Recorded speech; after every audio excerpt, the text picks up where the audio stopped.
Covid OPD India news की इसलिए आपके सामने है क्योंकि आप लोग अपने घर में हैं, आप लोग उन नियमों का पालन कर रहे हैं जो आज के दौर में सबसे ज्यादा जरूरी है। लिहाजा तमाम सवाल जो आपके दिल में उठते हैं, तमाम आशंकाएं जो हर वक्त घेरे रहती हैं, उनका एक सही ऐसा प्रामाणिक हल जो किसी विशेषज्ञ डॉक्टर के जरिए आप तक आए, इसलिए इंडिया न्यूज की कोविड ओपीडी आपके सामने है। नंबर नोट कर लीजिएगा 01161362114 और अपनी जो भी समस्या हो विशेषज्ञ डॉक्टर से जरूर पूछें। शुरुआत हम कर रहे हैं इस बुलेटिन की कोविड ओपीडी की, जहां पर बड़ी खबर यह है कि देश में अब 2 साल से ज्यादा उम्र के बच्चों पर वैक्सीन का ट्रायल शुरू होगा। कोरोना वैक्सीन का यह ट्रायल किया जाएगा। भारत बायोटेक जो कोवैक्सीन बना रही है उसको ट्रायल की मंजूरी दे दी गई है।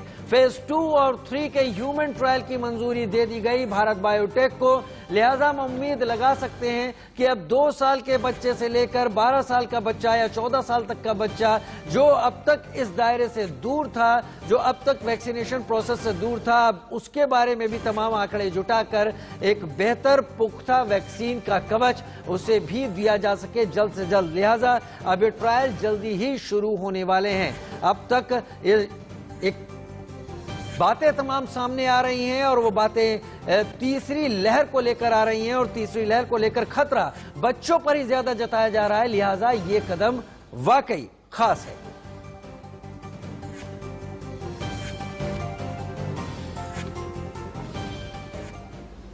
और कोरोना के इस काल में हमारे सामने कई सारी उम्मीद की किरण हैं। क्या उम्मीद की किरण हो सकती हैं, किस तरीके से हम बेहतर भविष्य देख सकते हैं, वो ये कि भारत बायोटेक की वैक्सीन के ट्रायल को मंजूरी दे दी गई है। खासतौर पर बच्चों के ऊपर इस वैक्सीन के ट्रायल को, अब तक बच्चों को वैक्सीन के सुरक्षा कवच से दूर रखा गया था।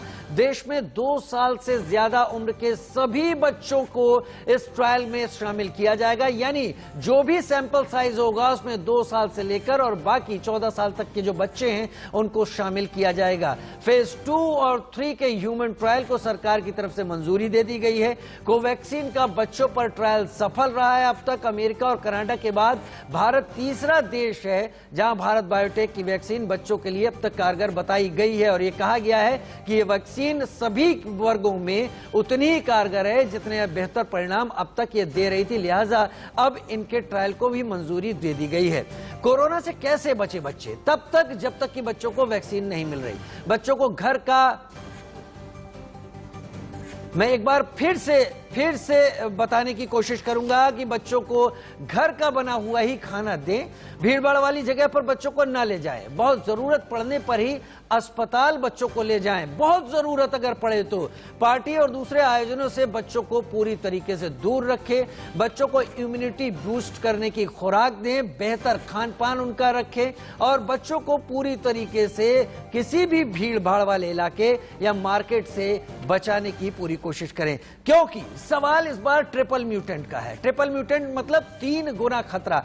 कोई डराने के लिए यह बात नहीं रखी जा रही, ये इस वक्त का सच है। ये तीसरी लहर होगी जो कि बच्चों पर भी उतना ही खतरनाक हो सकती है और इसके जिम्मेदार वो चीनी वेरिएंट है जो कि सबसे ज्यादा अब तक इसके चलते बुजुर्ग शिकार हुए थे, लेकिन अब इसकी चपेट में बच्चे भी आने वाले हैं। दूसरी लहर की बात करें तो डबल म्यूटेंट वेरिएंट यहां पर जिम्मेदार था। युवाओं में तेजी से संक्रमण फैला और इसके चलते बहुत सारे लोगों ने असमय ही अपनी जान गंवा दी। लेकिन तीसरी लहर जो कि संभावित है, जिसके बारे में तमाम बातें हो रही हैं, इसका जिम्मेदार ट्रिपल म्यूटेंट वेरिएंट होगा कोविड वायरस का और संभावित असर बच्चों तक होगा, जिसके जरिए संक्रमण फैलेगा और अगर ऐसी स्थिति आती है तो वो भयावह होगी। हालांकि तमाम विशेषज्ञों का कहना है कि इसके लिए अगर पहले से तैयारी की जाए तो ये हमारे कंट्रोल में रहेगी। और उसी के साथ इस वक्त बड़ी खबर एक बार फिर अपने दर्शकों के लिए, देश में अब 2 साल से ज्यादा उम्र के बच्चों पर वैक्सीन का ट्रायल शुरू कर दिया जाएगा। कोरोना की वैक्सीन यानी कोवैक्सीन जिसको भारत बायोटेक बना रही है, उसे ट्रायल की मंजूरी दे दी गई है। फेज 2 और 3 के ह्यूमन ट्रायल की मंजूरी मिली है, जिसमें 2 साल तक के बच्चों को भी शामिल किया जाएगा और इसकी मदद से यह पता करने की कोशिश की जाएगी कि यह वैक्सीन बच्चों पर कितना प्रभावकारी है।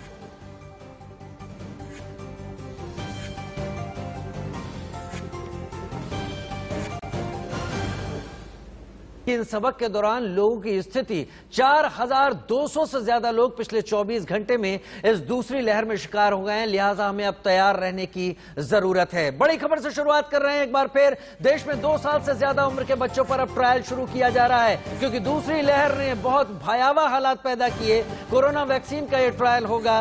भारत बायोटेक को ट्रायल की मंजूरी दे दी गई है। फेज 2 और फेज 3 के ह्यूमन ट्रायल की मंजूरी दे दी गई है।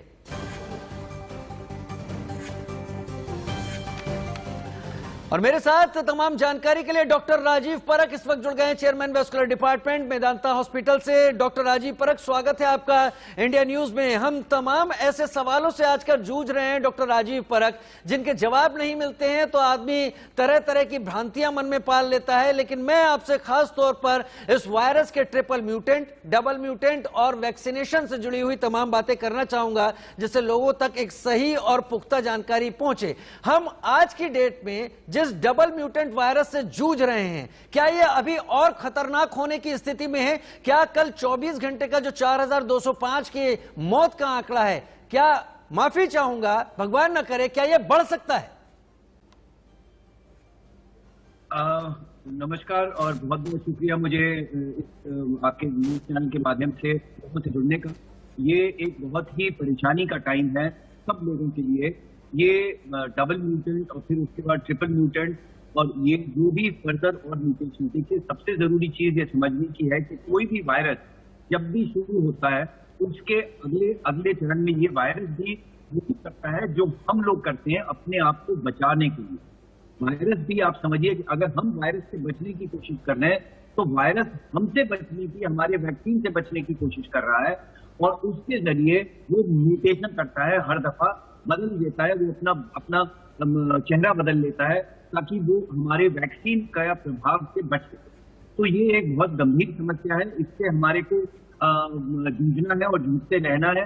देखना ये है कि इस वैक्सीन जो हम लोगों को लग रहे हैं, कोवैक्सीन और कोविशील्ड जो भी है, और जो शायद नए वैक्सीन जो रशियन और चाइनीज वैक्सीन या इंग्लिश वैक्सीन जो आएंगे, वो वैक्सीन हमारे इस म्यूटेशन को रोक सकते हैं कि नहीं।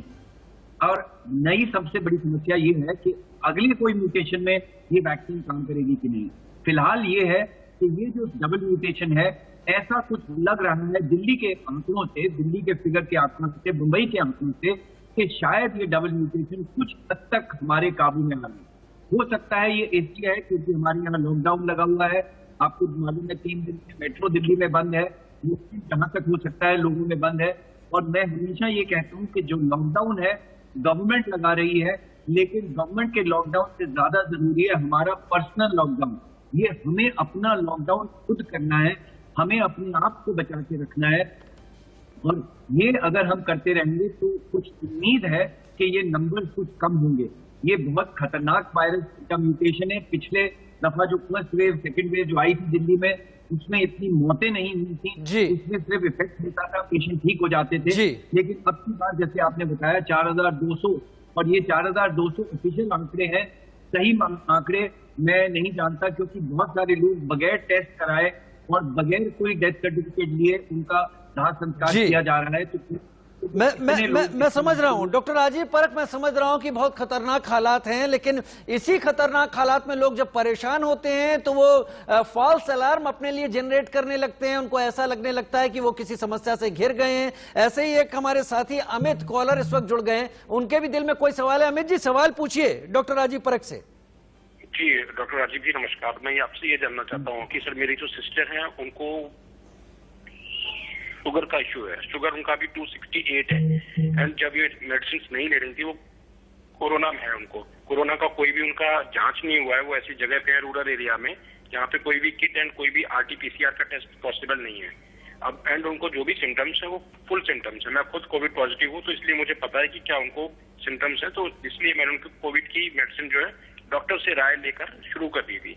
जैसे डॉक्टर जब से मैंने उनको मेडिसिन शुरू की है तो पिछले 8 दिन में उनको कोविड हुआ, आज पूरा 10वां दिन है।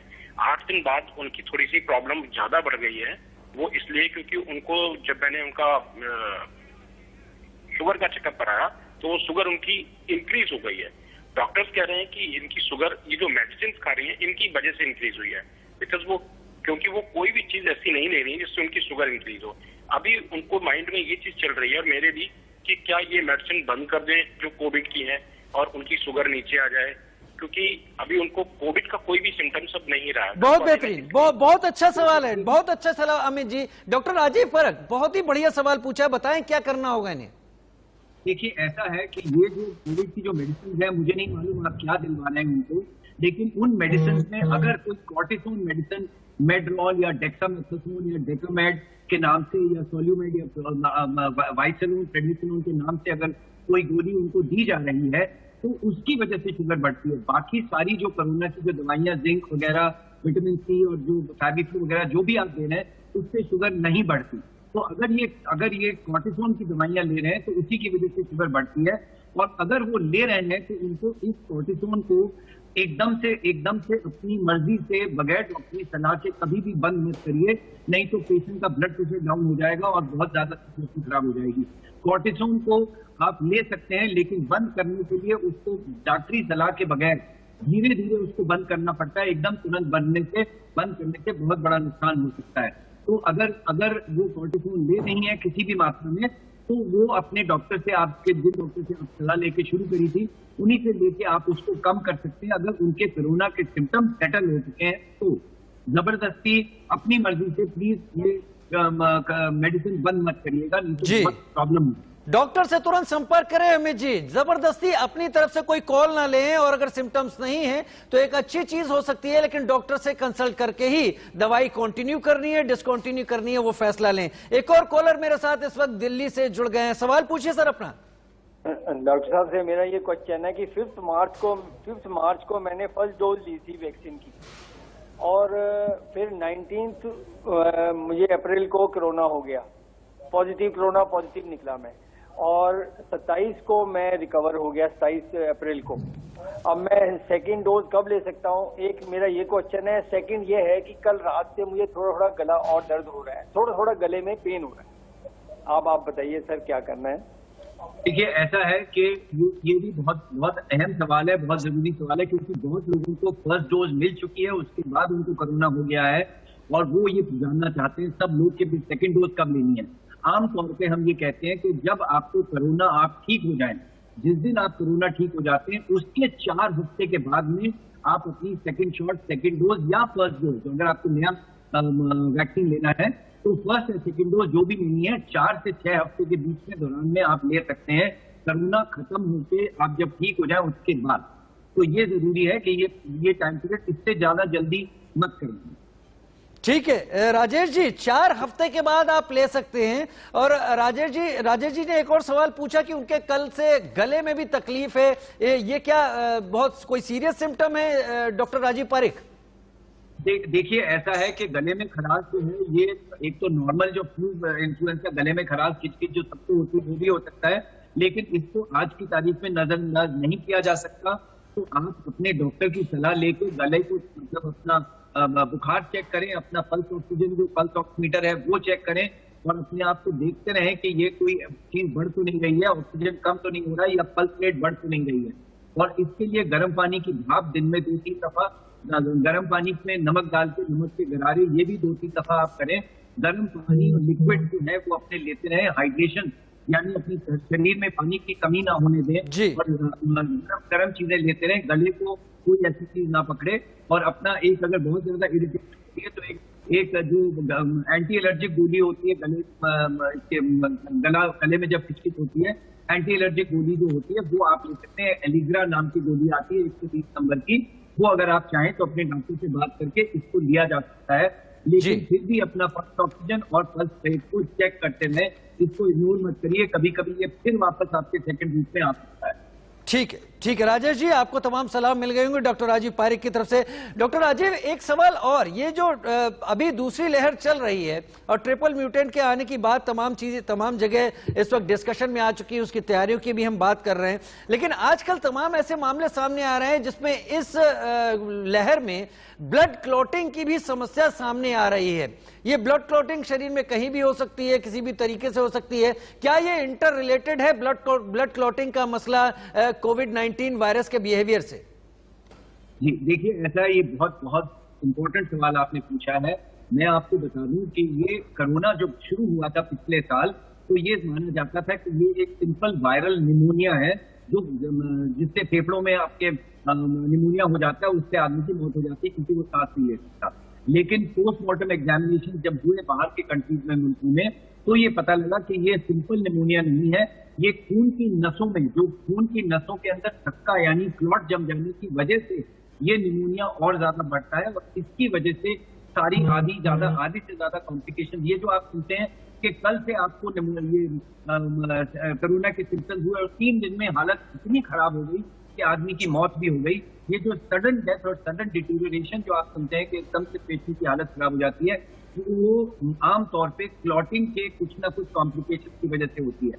ये क्लॉटिंग शरीर की किसी भी खून की नस में हो सकती है, दिमाग की खून की नस में हो तो लोगों को स्ट्रोक हो सकता है, पैरालिसिस हो सकता है, हार्ट की नसों में हो तो हार्ट अटैक हो जाता है, गुर्दों की नसें में तो गुर्दे फेल हो सकते हैं, और पैरों की खून की नसें अगर बंद हो जाती है तो पैरों में गैंग्रीन होकर पैर कट सकते हैं। मैं आपको ये बता दूं, मैं मेदांता हॉस्पिटल गुड़गांव में एक वैस्कुलर सर्जन यानी खून की नसों का डॉक्टर हूँ, और यहाँ पर हम पिछले 1.5 से 2 महीने में हम हर रोज कम से कम 2 से 3 पेशेंट हमारे पास आ रहे हैं जिनके पैरों की खून की नसें बंद हो चुकी हैं, पैरों में गैंग्रीन हो चुका है, और सिर्फ पैर कटने के अलावा उनका कोई चारा नहीं है। तो जब भी कभी अगर किसी कोरोना पीड़ित लोग इंसान को अगर पैरों में दर्द हो जाए, पैर ठंडे पड़ जाए, या पैरों के अंदर मूवमेंट, पैरों की एंकल की या उंगलियों की मूवमेंट रुक जाए, चल ना सके, और पैरों में बेतहाशा दर्द होना लग जाए और पैर ठंडा पड़ जाए, सबसे जरूरी क्रूशियल वर्ड है ठंडा। अगर शरीर का टेम्परेचर ठीक है लेकिन एक पैर या एक हाथ ठंडा हो गया है, वो सिर्फ खून की नस बंद होने की वजह से होता है। तुरंत अपने डॉक्टर की सलाह लें, तुरंत वैस्कुलर सर्जन से आप संपर्क में आए, क्योंकि ये नस को खोलना बहुत जरूरी हो जाता है। डॉक्टर, आपने बहुत खास बात कही, और मेरे पास चूंकि समय कम है और आगे भी आपसे जुड़ने की कोशिश करूंगा, लेकिन डॉक्टर राजीव पारिक ने एक बात कही, अगर आपके शरीर में आपके एक पैर या एक हाथ का टेम्परेचर पूरे शरीर के टेम्परेचर से कम आपको समझ में आ रहा है, जरा भी हल्के में मत लीजिए इसको किसी भी तरह से टालिए मत, अपने डॉक्टर को तुरंत कंसल्ट कीजिए। ब्लड क्लॉटिंग का मसला हो सकता है, क्योंकि अगर ज्यादा गंभीर हुआ तो स्थिति और ज्यादा बुरी हो सकती है। डॉक्टर राजीव पारिक, हमको तमाम जानकारी देने और दर्शकों की तमाम समस्याओं का समाधान करने के लिए आपका बहुत बहुत शुक्रिया। उम्मीद करेंगे आगे भी आप हमारे साथ जुड़ें और इसी तरह कोविड काल में दर्शकों की समस्याओं का भी समाधान करें। फिलहाल एक छोटे से ब्रेक का वक्त है, जल्द हाजिर होते हैं।